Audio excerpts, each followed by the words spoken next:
तो इसलिए जब भी हम कुछ बोले सोच समझ करके बोले। आज देवर्षि नारद ने देखा कि जो भक्ति है, देखिए भक्ति के कारण चले जाते हैं, मंदिर भी जा रहे हैं, फूल प्रसाद लेके जा रहे हैं, लेकिन ज्ञान नहीं है। अगर ज्ञान होता तो ऐसे भक्तों के लिए बता रहा हूं जो हरिद्वार नौजवान जाते हैं ना कांवर लेने, तुम्हें जाने की कोई आवश्यकता नहीं। तुम्हारे जितने भी देवी देवता भगवान हैं वो तुम्हारे माँ बाप हैं घर बैठे। माता पिताओं से कहो कि लो पैसे लेके जाओ और हरिद्वार घूम के आओ, वो तुम्हारी तीर्थ सबसे बड़ी है। हाँ, हरिद्वार हम जा सकते हैं अगर माता पिता हमारे घर में प्रसन्न है, सुखी है, हम एक भेज रहे हैं, कह रहे हैं बेटा जाओ हरिद्वार से जल लेके आओ, ऐसी कामक लगती है। सबके अंदर भक्ति तो है लेकिन ज्ञान की बड़ी कमी है। अगर ज्ञान तुम्हारे पास है तो भक्ति को तो बुलाने की आवश्यकता नहीं है, भक्ति तो खुद पे खोदा जाती है। बोले गोविंद भगवान की घर घर में पूजा हो रही है, पहले ज्ञान का होना बहुत जरूरी है। देखिए ये सभी आए हैं, ये ब्राह्मण हैं, जितने भी कथा वाले हैं सब ब्राह्मण हैं। और जानते हो ब्राह्मण को भोजन कराना, अगर हम ब्राह्मण को अपने घर बिठा करके भोजन कराते हैं तो शास्त्रों में लिखा है जितना हमें 100 यज्ञ करने के बाद फल मिलता है। और ऐसे नहीं, मैंने भी बताया नहीं था मुखिया जी को भी या चौकीदार को भी, अब बता रहा हूं मैं ब्राह्मण को भोजन कराते कैसे हैं। देखिए ऐसे नहीं, ब्राह्मण अतिथि देवो, ब्राह्मण भगवान का रूप होता है। भगवान को हम 3 जगह देख सकते हैं। कहां कहां?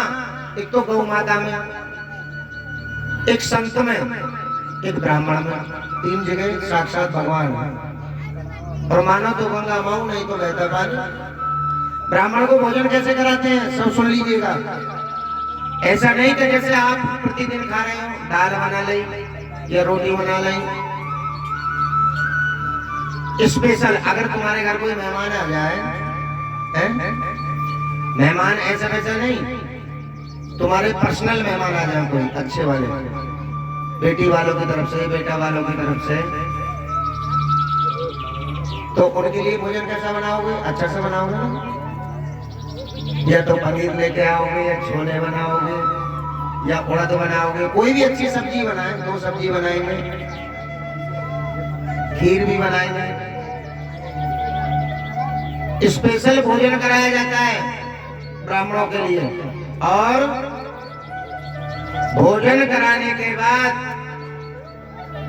ब्राह्मणों को दक्षिणा भी देनी होती है, जिसे कहते हैं दांत दिसाई, तब जाकर के उद्धार होते हैं। और ये सच है कि ब्राह्मण को भोजन कराने से जितना हमें 100 यज्ञ के बराबर फल मिल जाता है। लेकिन और ऐसा नहीं है, ये मत सोचना कि मैं चौकीदार को कह रहा हूँ या मुखिया जी को कह रहा हूँ। ये कथा तुम्हारी सबकी है। कथा ये नहीं करा रहे, ये तो कराने वाले हैं, सुनने वाले तुम हो। ये कथा समस्त गांव की है। जिसका भी मन हो कि आज हम गुरु जी को भोजन कराएंगे, देखिए ऐसे जरूरी नहीं है कि आप पनीर लेके आओ या अच्छी अच्छी सब्जी बनाओ। प्रेम से, भाव से, अच्छे बर्तन होने चाहिए, साफ सफाई होनी चाहिए घर में, जब ब्राह्मणों को भोजन कराएं। हालांकि हम तो शुद्ध भोजन खाते हैं, दाल रोटी का सबसे शुद्ध भोजन है, बाकी आपकी स्वेच्छा है। तो जिसको भी भोजन कराना है, कल से बता रहा हूँ, सुबह में कराएं या शाम में कराएं, तो हमारे चौकीदार हैं, मुखिया जी हैं, इनसे बता दो कि आज का भोजन हमारे घर है या शाम का भोजन हमारे घर है। बहुत जरूरी है। दाने दाने पर लिखा है खाने वाले का नाम। और ब्राह्मण, संत और गौ माता किसके घर जाते हैं? जहां भगवान की मर्जी होती है। भला ब्राह्मणों को कहीं भोजन खाने की या भोजन पाने की कमी है?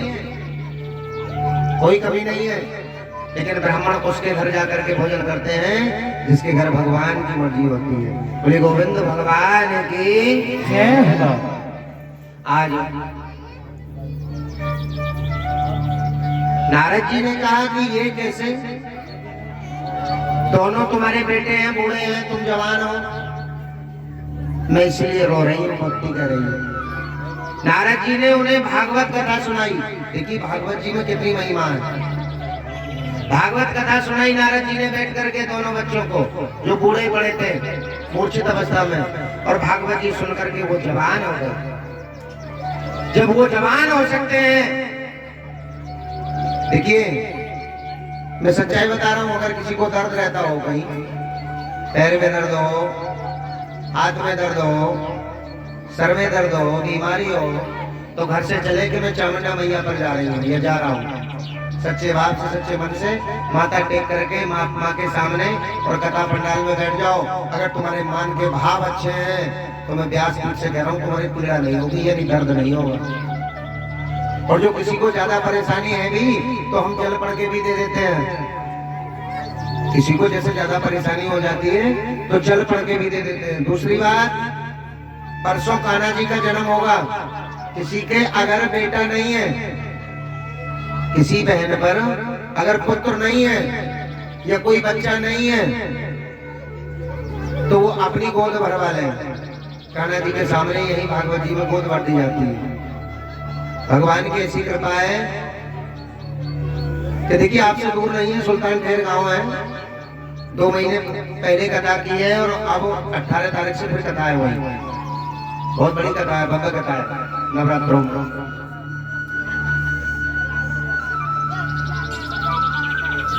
अब भक्ति करने लगी। जब उन्होंने देखा कि मेरे बच्चे तो जवान हो गए, जब भागवत जी सुन करके वो मूर्छित अवस्था में पड़े हुए बूढ़े जवान हो सकते हैं, तो बोला तुम्हारा शरीर का दर्द कैसे नहीं दूर हो सकता है? हो सकता है ना, अगर मन में विश्वास है तो। और मन में विश्वास नहीं है तो भैया कुछ नहीं है। बोले गोविंद भगवान की। आज भक्ति अपने बच्चों को देख करके झूम झूम करके नाचने लगी। और देखिए मैं आपसे कह रहा हूँ, भक्ति नाच रही है अपने बच्चों को देख के। उधर तो भक्ति नाच रही है और उधर तुम भक्त नाच रहे हैं। जिन पर आता हो नृत्य करना, नाचना आता हो, अपनी जगह पर ही खड़े होकर के, सब नहीं, जिस जिसको आता है नाचना वो अपने स्थान से खड़े होकर के हाजिरी लगाए। देखिए ये माँ का दरबार है, और जो यहाँ शर्माता है ना, आते हुए भी नहीं नाचते हैं, तो ये माँ फिर अपनी उंगली पर नचाती है। कैसे नचाएगी? कभी दिल्ली, कभी मेरठ, कभी गाजियाबाद, कभी हसनपुर, कभी गजराना। डॉक्टर साहब मुझे बताएगी। इसलिए जिस पर आता है वो अपनी हाजिरी जरूर लगाए। अब जो हमारे ये चौकीदार है ना, नाम तो प्रहलाद जी नाम भी कैसा है जिनका, हाँ, एक हमारे मुखिया जी है। अब इनकी धर्मपत्नी कह रही है इनसे, क्या हे महाराज, हे स्वामी, तुम मुझे जगह जगह ले गए घुमाने, सब जगह ले गए। अरे भैया बाजी की आवाज खोलो। जगह जगह ले गए, लेकिन तुम अभी एक स्थान पर नहीं ले गए। बोले कहाँ? चौकीदार बोले कहाँ? मुखिया जी भी पूछने लगे कहाँ न ले गए, तो हम कह रहे हैं कि धर्मपत्नी क्या? बोले गोविंद भगवान।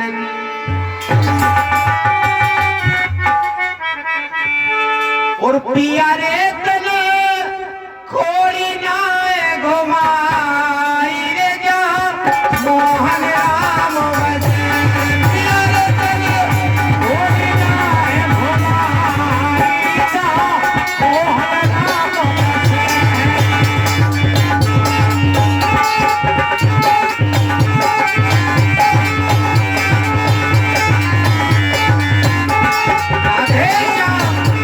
हो जाओ भाई,